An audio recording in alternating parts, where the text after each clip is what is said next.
వ్యక్తులు తూతూ మంత్రంగా కేసు పెట్టినటువంటి వైనం, ఇన్ని అవకతవకల మధ్య రాష్ట్రంలో చదువుకున్నటువంటి విద్యార్థులు, నిరుద్యోగులు, ముఖ్యంగా డిఎస్సి బాధితులుగా ఉన్నటువంటి 3 లక్షల మంది పైచిలకు అందరూ కూడా ఈ ప్రభుత్వాన్ని ప్రశ్నించారు. లోపాలను ఎత్తి చూపినటువంటి పరిస్థితులు కూడా ఈ రాష్ట్రంలో చూసాం. అయినా ప్రభుత్వంలో ఏమాత్రం కూడా స్పందన లేనటువంటి పరిస్థితులు. వైఎస్ఆర్ కాంగ్రెస్ పార్టీగా ప్రీతమ నాయకులు జగన్మోహన్ రెడ్డి గారి నేతృత్వంలో పార్టీ పరంగా అందరినీ కూడా కలుపుకొని అనేక కార్యక్రమాలని మొద్దు నిద్రపోతున్నటువంటి ఈ ప్రభుత్వాన్ని నిద్రలేపడానికి ప్రయత్నం చేశాం. డిఎస్సి మీద సిబిఐ ఎంక్వైరీ జరగాలని, దాంతోపాటుగా విద్యాశాఖ మంత్రి నారా లోకేష్ రాజీనామా చేయాలని మేము ఎన్ని కార్యక్రమాలు చేసినా కూడా కనీసం విద్యాశాఖ మంత్రి నారా లోకేష్ సమాధానం చెప్పనటువంటి పరిస్థితులు కూడా నేను ఈ సందర్భంగా మీ ద్వారా ప్రజానీకానికి చెప్పదలుచుకున్నాం.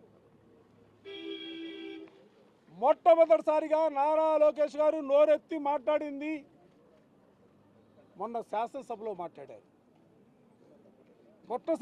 మొట్టమొదటిసారిగా ఛాలెంజ్లు విసురుతున్నాడే తప్ప మాట్లాడింది శాసనసభలో మొన్న. మేము అడుగుతా ఉన్నాం, శాసనసభ శాసన మండలి సమావేశాలు ప్రారంభమైనటువంటి రోజు నుంచి కూడా శాసన మండలిలో చర్చిద్దాం. ఆయన ఎందుకు శాసనసభలో మాట్లాడాడు? అక్కడ వైఎస్ఆర్ కాంగ్రెస్ పార్టీకి సంబంధించినటువంటి శాసనసభ్యులు లేరు కాబట్టి, ఎవరు కూడా ప్రశ్నించరు కాబట్టి, ఎవరు కూడా అడగరు కాబట్టి వన్ సైడ్ బ్యాటింగ్ లాగా తను చెప్పదలుచుకుందల్లా కూడా చెప్పుకుంటూ ముందుకు సాగినటువంటి పరిస్థితులు.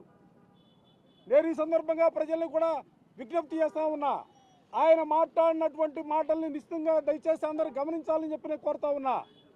ఏ ఆరోపణలు అయితే నిరుద్యోగులు చేశారో ఆధారాలతో సహా వైఎస్ఆర్ కాంగ్రెస్ పార్టీ ఈ ప్రభుత్వాన్ని సంధించినటువంటి ప్రశ్నలకు కూడా ఆయన సమాధానాలు చెబుతూ ఏం చెప్పారు?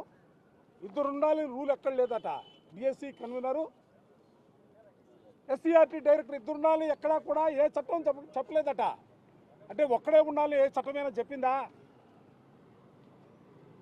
ఈ రాష్ట్రంలో కాదు దేశంలో ఎక్కడైనా కూడా ఉద్యోగాలకు సంబంధించినటువంటి నియామకాలు, స్పోర్ట్స్ కోటాకి సంబంధించినటువంటి నియామకాల్లో పరీక్ష లేకుండా ఎక్కడైనా కూడా తీసుకున్నటువంటి పరిస్థితులు ఉన్నాయా? దానికి చెప్తాడు పివి సింధుకు ఉద్యోగం ఇచ్చాం కదా అని. అరే అసలు ఏం మాట్లాడుతూ ఉన్నారు మీరు? పివి సింధుకి ఉద్యోగం ఇవ్వడం, డిఎస్సి టీచర్లకి డిసి స్పోర్ట్స్ కోటాలో ఉద్యోగాలు ఇవ్వడం ఒకటేనా? అంటే తప్పును కప్పిపుచ్చుకోవడం కోసం ఆమె అంతర్జాతీయ స్థాయిలో దేశానికి పేరు ప్రతిష్టలు తెచ్చినటువంటి సందర్భాన్ని పురస్కరించుకొని ఉద్యోగం మాత్రమే కాదు, కోట్లాది రూపాయల డబ్బు ఇచ్చినటువంటి పరిస్థితులు, అకాడమీ పెట్టుకోవడానికి స్థలాలు ఇచ్చినటువంటి పరిస్థితులు ఉన్నాయే. వీళ్ళకు కూడా ఇస్తారా? ఈ టీచరు ఎవరైతే మీరు సెలెక్ట్ చేశారో వాళ్ళకు కూడా డబ్బులు ఇచ్చే కార్యక్రమం ఉంటుందా? లేకపోతే వాళ్ళకు కూడా స్థలాలు ఇచ్చే కార్యక్రమం ఉంటుందా? సమాజం సిగ్గుతో తల వంచుకుంటుందయా. మీరు మాట్లాడినటువంటి మాటలు వింటా ఉంటే వైఎస్ఆర్ కాంగ్రెస్ పార్టీగా మేము మాత్రమే కాదు, ఈ రాష్ట్రంలో ఉన్నటువంటి ప్రజానీకం మాత్రమే కాదు, చుట్టుపక్కల ఉన్నటువంటి రాష్ట్రాల వాళ్ళందరూ కూడా ఆంధ్ర రాష్ట్రం వైపు చూసి నవ్వుతూ ఉన్నారు. దయచేసి గమనించమని చెప్పి అడుగుతా ఉన్నా. ఎందుకు విద్యా వ్యవస్థని దిగజారుతూ ఉన్నారు? అంతకుముందు మీరు చెప్పారు మేము 29 స్పోర్ట్స్ ఉంటే దాన్ని 65కి పెంచామని. మీరు పెంచిన స్పోర్ట్స్ ఏంటది? ఐస్ హాకీ అంట. అసలు ఆంధ్ర రాష్ట్రంలో ఎక్కడైనా ఈ గేమ్ ఉందా? ఎక్కడైనా ఆడతారా? ఐస్ స్కేటింగ్, ఐస్ స్కీయింగ్, అసలు ఐస్తో ఆడే ఆటలు ఈ రాష్ట్రంలో ఎక్కడైనా హాకీ ఆడాలంటే ఐస్ ఏ గ్రౌండ్లో పెట్టాలి స్వామి? అసలు ఐస్తో ఆడే ఆటలు ఏంటి నాకు అర్థం కాల. కాయాకింగ్, కానోయింగ్ అంట, పడవల పోటీలట. అసలు ఇవన్నీ పీటీలు చదివి చెబుతూ ఉన్నారు, కంగుదంటా ఉన్నారు, పీటీలు మాట్లాడుతూ ఉన్నారు. అన్నిటికంటే అత్యద్భుతమైనటువంటి గేమ్ పీటీలు కాదు, సమాజంలో ఉన్నటువంటి అందరూ కూడా ఆశ్చర్యపోయే గేమ్ బ్రిడ్జి గేమ్ దేంతో ఆడతారు? బ్రిడ్జి గేమ్ దేంతో ఆడతారు? క్రికెట్ బ్యాట్తో ఆడతారా? వాలీబాల్ బాల్తో ఆడతారా? లేకపోతే హాకీ స్టిక్తో ఆడతారా? దేంతో ఆడతారు స్వామి? బ్రిడ్జి అనే గేమ్ని దేనితో ఆడతారు చెప్పండి. మాకు కాదు, ఈ సమాజానికి చెప్పండి. జోకర్తో ఆడితే రమ్మీ గేమ్ వేకట, జోకరు లేకుండా ఆడితే నలుగురు ఆడితే అదే బ్రిడ్జ్ గేమ్ కదా. ఇవే కదా ఆడేది, ఇవే కదా. How to play and win at bridge. ఏం పెట్టారు చూడండి, ఇది మేము పెట్టింది కాదు, ఇది. ఇంత దారుణమైనటువంటి పరిస్థితుల్లో విద్యా వ్యవస్థను దిగదార్చే పరిస్థితులు ఇవాళ ఈ రాష్ట్రంలో ఉన్నాయి. నేను ఇంకోటి కూడా అడగదలుచుకున్నాను. నిజంగా మీరు ఏ తప్పు చేయలా ప్రక్రియ సంబంధించి ఎందుకు విద్యాశాఖ కమిషనర్ విజయరాజు గారిని ఎందుకు ట్రాన్స్ఫర్ చేశారు? విద్యాశాఖ కార్యదర్శిగా ఉన్నటువంటి కోన సజ్జన్ గారిని ఎందుకు ట్రాన్స్ఫర్ చేశారు? శాప్కి ఎండీగా ఉన్నటువంటి గిరీష గారిని ఎందుకు ట్రాన్స్ఫర్ చేశారు? శాప్కి ప్రిన్సిపల్ సెక్రటరీగా ఉన్నటువంటి అజయ్ జైన్ గారిని ఎందుకు ట్రాన్స్ఫర్ చేశారు?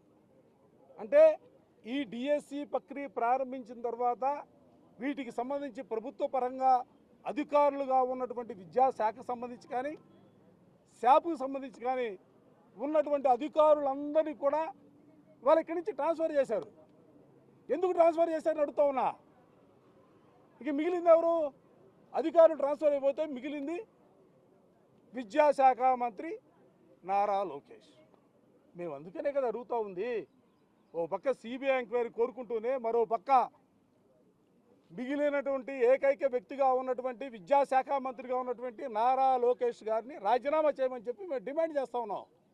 అధికారులు అయితే ట్రాన్స్ఫర్ చేశారు, విద్యాశాఖ మంత్రిని కూడా తొలగించాలి కదా. తొలగించండి, చర్చకి రండి. ఇవాళ నేను కొన్నే చూపించా, శాంపిల్ ఆటలకు సంబంధించి, స్పోర్ట్స్ సంబంధించి. ఇంకా మండల్లో చర్చకి సిద్ధమైతే ఆ చర్చలో వస్తాయి అసలు ఏమేమి ఉన్నాయి, ఎవరెవరు సర్టిఫికెట్లు ఇచ్చారు, ఆ సర్టిఫికెట్ల మీద ఎవరెవరు సంతకాలు పెట్టారు, ఆ సంతకాలు పెట్టిన వాళ్ళు ఒరిజినలా కాదా, అసలు అవి ఆ స్పోర్ట్స్ ఆ సంవత్సరంలో జరిగాయా జరగలేదా, అన్ని అంశాలపైన కూడా క్షుణ్ణంగా ఈ ప్రభుత్వంతో చర్చించడానికి వైఎస్ఆర్ కాంగ్రెస్ పార్టీ సిద్ధంగా ఉంది. 2 రోజులు పారిపోయారు. నేను అందుకనే వాళ్ళు చెప్తా ఉన్నా, 3వ రోజు ఇది, రేపు 4 రోజులు పెట్టారు మీరు. దయచేసి ఈ రోజైనా కూడా ప్రభుత్వం చర్చకు ముందుకు రావాలా.